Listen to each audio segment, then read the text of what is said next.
Coming up on City Beat, it's the end of an era in the city of Las Vegas as city manager Betsy Fredwell retires to begin a new chapter in her career.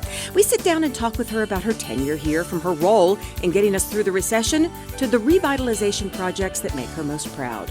Plus, multiple emergency agencies work together in this massive exercise near Boulder City. We'll show you how, when it comes to emergency response, our local agencies operate like a well-oiled machine. And for 150 Las Vegas elementary school kids, this was not just a day at the park, but a day at a national park. Find out why this group was treated to a trip to Zion and see their priceless reactions as they take in sights many have never seen before.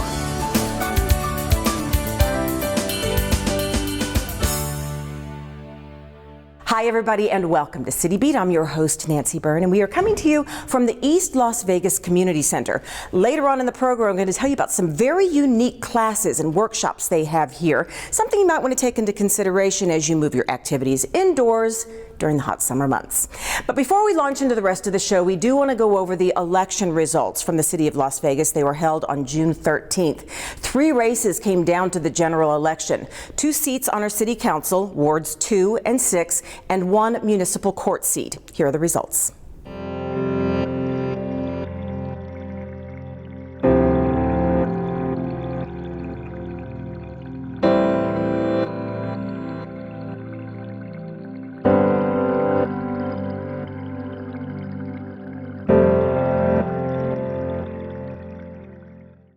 We're going to catch up with all the newly elected officials on future City Beats so that you can get to know them better. Well, speaking of a changing of the guard, City Manager Betsy Fredwell is retiring from the city to begin a new chapter in her career. She was widely credited for getting us through the Great Recession. She'll tell you she didn't do it alone, and a lot of people did make sacrifices and difficult decisions, but she did lead the way. We sat down with her recently to talk about her time here, what she's most proud of, and why she thought the timing was right to move on. There were mixed emotions for this final interview with Betsy as our city manager, dredging up some difficult memories, but also looking back on all the great things that have happened here since she started with the city 17 years ago, more than 8 of those years as our city manager. Here are some highlights of our conversation.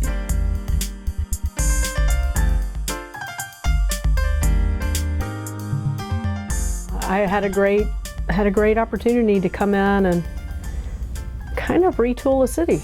You know, completely change some of the things that we were doing, the focus areas, prune back where we needed to prune back, but save it for when we needed to rebuild, and shed some of the things that we no longer needed to be doing because the community didn't demand or command it, and we didn't have the revenue for it. So it was a real balancing act, but it was the right thing.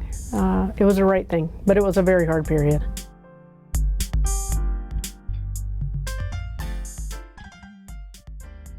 And every single employee gave something up. It could have been a step. It could have been not getting paid for a 40-hour week. It could have been a change in a pay structure. Frankly, some people gave up their jobs. I mean, I actually had people who came forward and said, I'll leave now if you can save this person. There were some very big people in this organization that gave personally and gave as groups.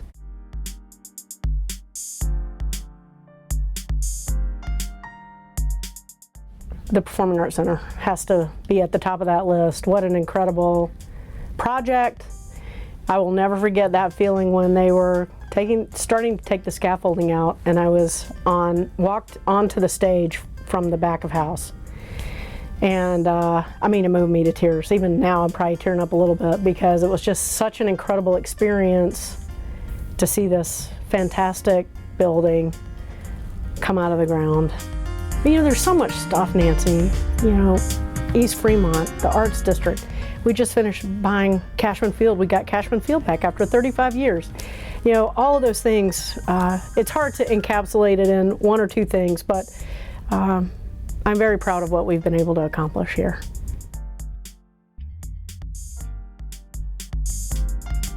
Eight and a half years is a long run for a city manager, and I've loved this job. I still love this job, and I know I'm going to miss it.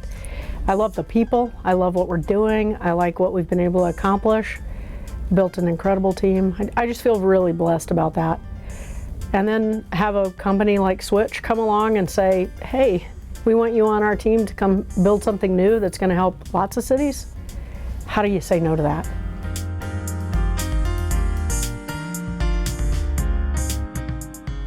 We still have hundreds less employees, but we knock it out of the park every year on customer service, on our survey, and our quality of service survey by our citizens.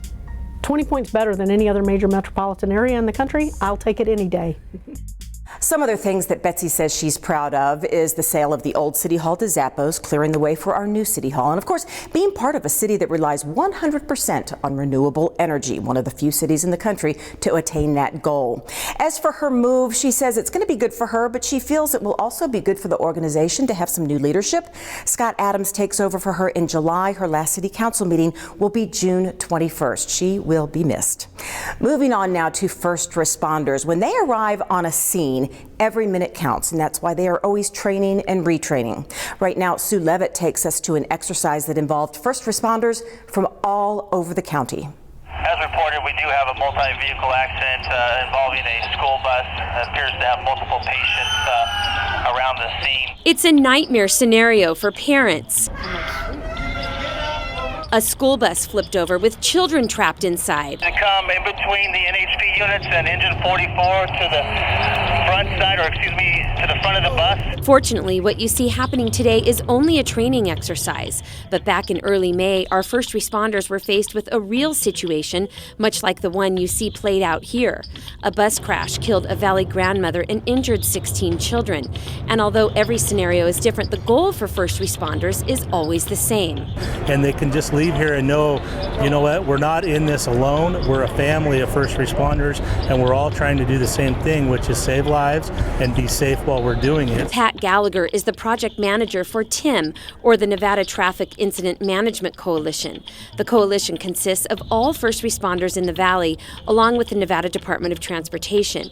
The group has been planning this training exercise for 2 years. So we just want to be more efficient and work better and smarter as we go, so that when we do have an incident, that it's done a lot quicker, efficiently. In today's scenario, the arriving trooper on the scene assesses the situation and calls for help after seeing multiple bodies on the ground and a number of people trapped inside the cars and bus. Once we complete our stabilization, we're going to go ahead and make access through the front windshield and front driver's window and extricate patients out that way.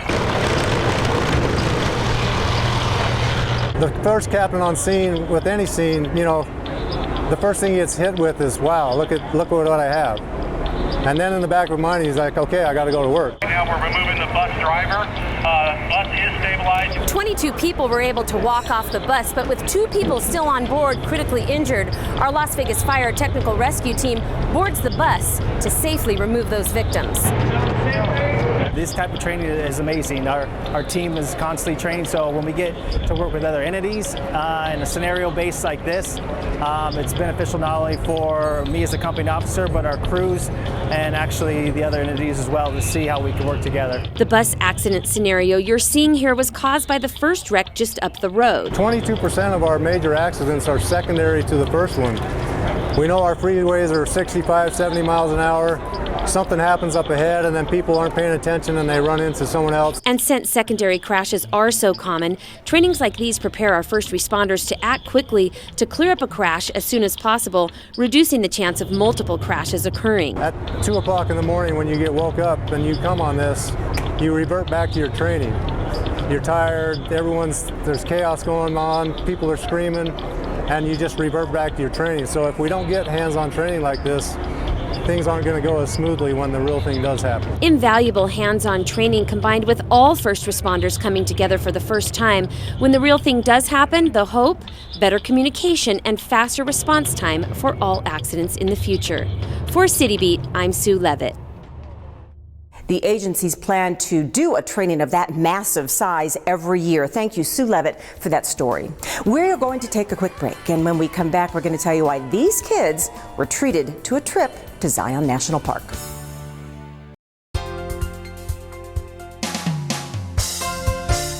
Congratulations to the City of Las Vegas Employee of the Month Business Licensing Officer Anthony Vogel. Anthony is one of the reasons our licensing process has been greatly streamlined and more customer-friendly.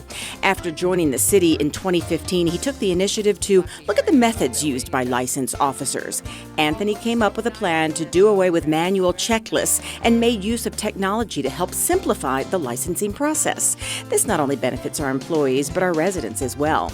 He helped the department move from paper to iPads and iPhones and made sure the technology worked in city vehicles. The result is faster service for our business owners and those looking to open a business. Anthony is the first level of technical support for his team and any other city department or law enforcement agency who needs him. For his initiative and follow-through, we congratulate Anthony Vogel, our City of Las Vegas Employee of the Month.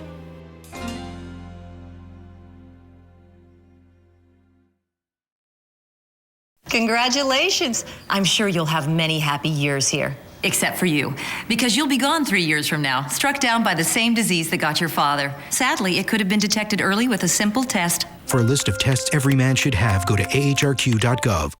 Welcome back to City Beat from the East Las Vegas Community Center. You know, we're so lucky to live in a beautiful part of the country. We're surrounded by mountains, lakes, and not very far from several national parks. But did you know that statistics show that children of color and children of underserved areas tend to visit a national park less frequently than other children?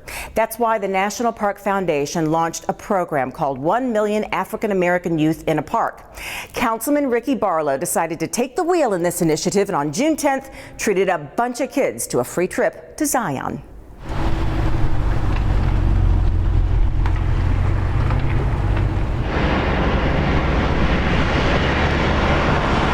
With the sun barely breaking the horizon, buses and breakfast were arriving at Doolittle Community Center. About 150 local elementary school children followed. This was going to be the very first time for this event, the 1 Million African American Youth in a Park program. The destination? Zion National Park. So glad to be here. What a blessing and honor to have an opportunity to take our young people to a national park. Councilman Ricky Barlow was the organizer for this event that took, well, nearly a year to organize. There was breakfast before boarding the bus, lists to check and double check, chaperones to gather. We want all the chaperones, everybody that's going to be a chaperone, kind of come close up here to the front door. And even specially made t-shirts for each and every student. And while getting it all together here at Doolittle looked a little like herding cats, the group did manage to get going quickly. 1, 2, 3. 3 bus loads headed to Utah, and within a few hours, they arrived. Get out the backpack. After a short stop at the amphitheater and some important safety tips and lectures from the park rangers, it was off to the trails. All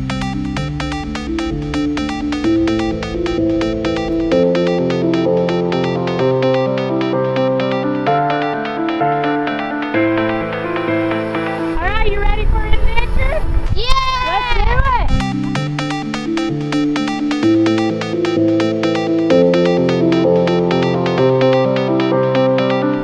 Look at this one right here, on your animal tracks. Look at the clue. Councilman Barlow says many of these kids have never been out of their neighborhoods, much less out of Las Vegas or Nevada. That's why he picked Zion National Park. I figured that this would be a close enough proximity to take the kids outside of the state, expanding their horizon in relation to them being outside of their neighborhood, outside of the city, and also having an opportunity to really expand their mindset in relation to what the rest of the world looks like. You couldn't help but smile at the children's excitement of seeing a squirrel, a deer, a rushing cool stream, and nothing but trees and mountains as far as they could see. They have an opportunity to smell, touch, feel, see the natural beauty of this beautiful natural landscape right here in the United States of America and right in Las Vegas' backyard. The students were given notebooks to document their experience here, but long after those notebooks are frayed and faded, it's not likely the memories made here will ever fade.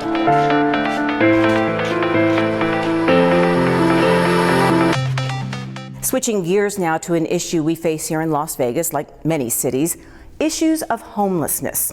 We're ranked 5th in the nation when it comes to homelessness, but Jennifer Davies tells us the city is stepping up to change that based on a program in another city.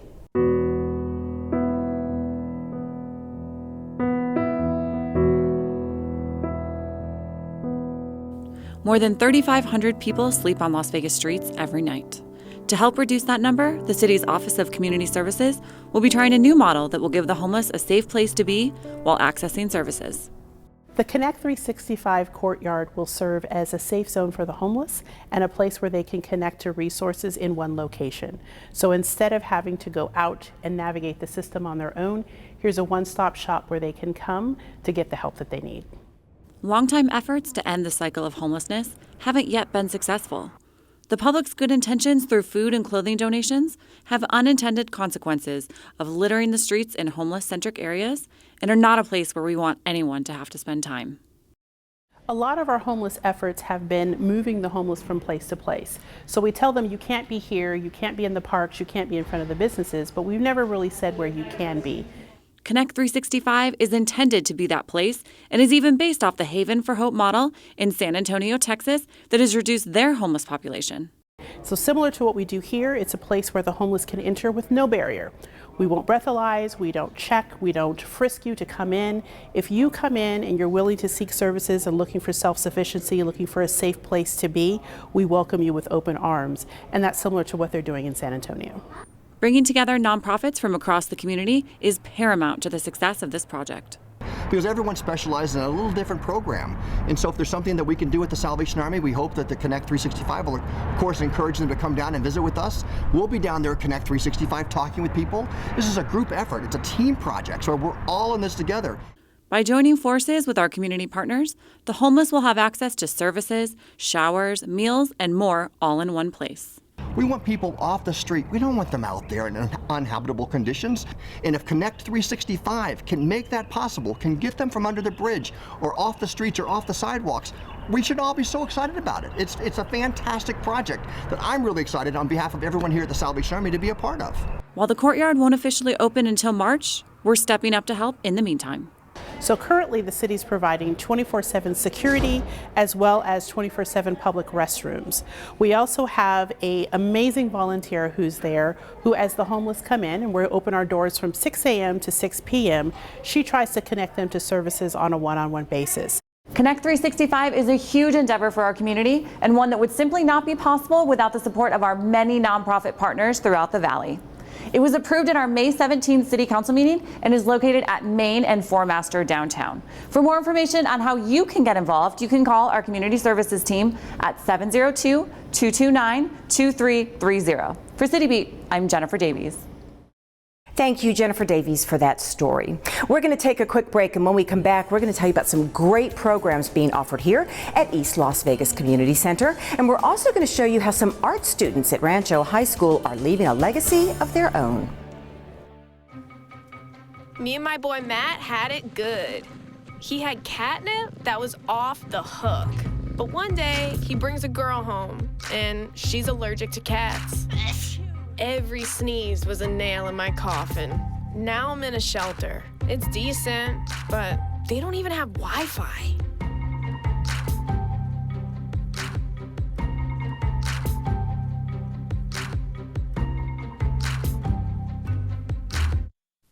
Hey.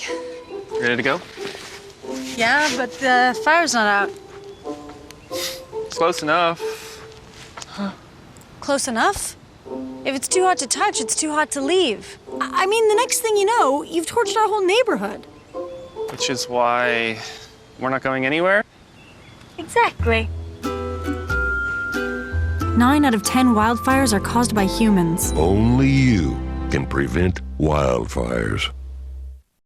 Welcome back to City Beat from the East Las Vegas Community Center. You know, living in a city where art seems to be popping up everywhere, from new art galleries to public art, it's nice to see that it seems to be inspiring our youth. We stopped by Rancho High School, where some kids wrapped up their school year with a beautiful art project.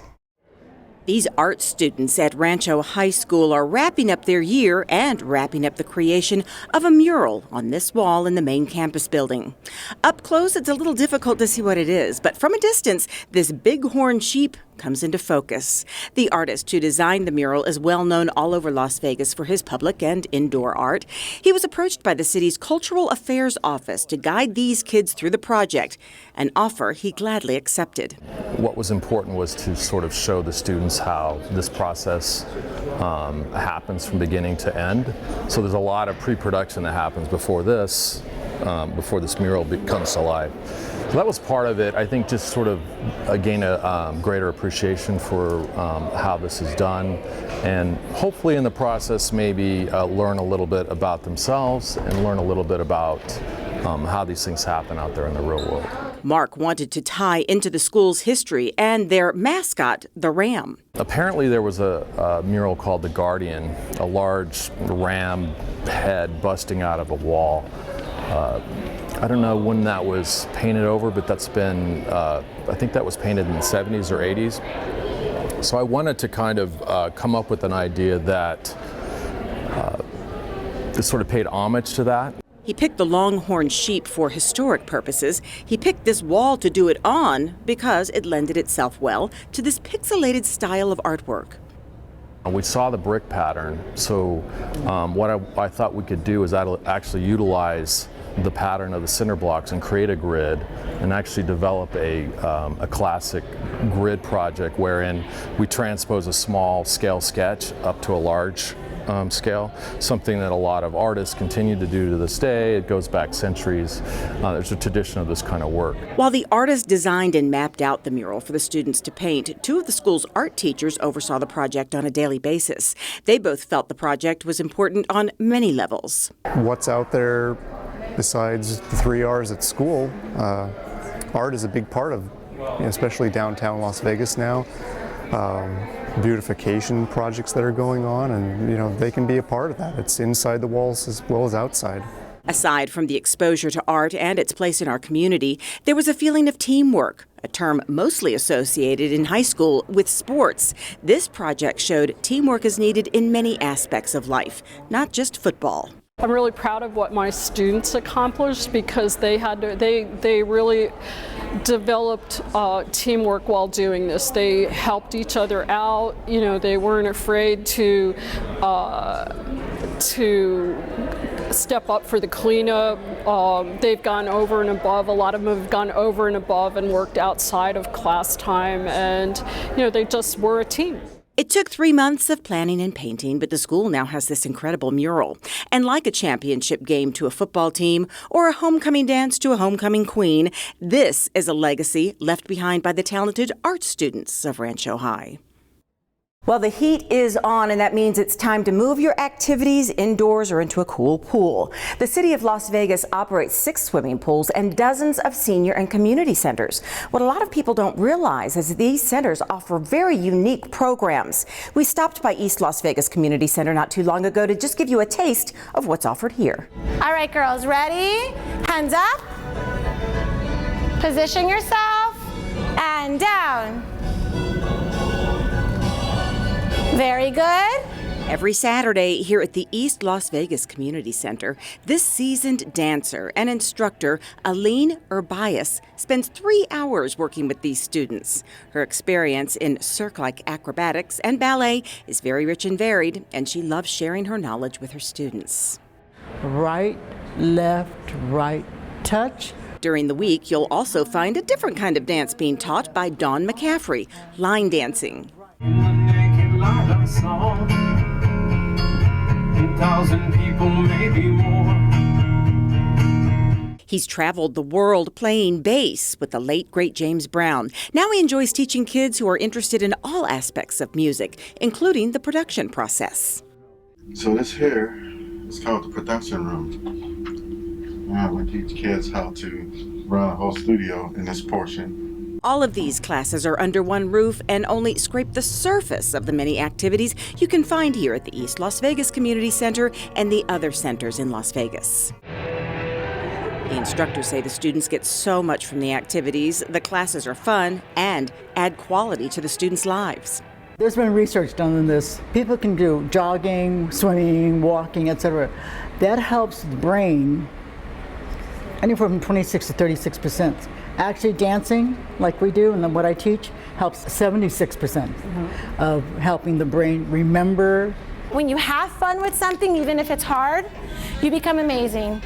Well, for me, it's very important to have a program here in the community because I have a lot of talented kids who their parents are lower income families, and I don't want to push anyone away, and I want them to be able to have an instructor who cares not only about their talents but about their background, and also help the Latino community.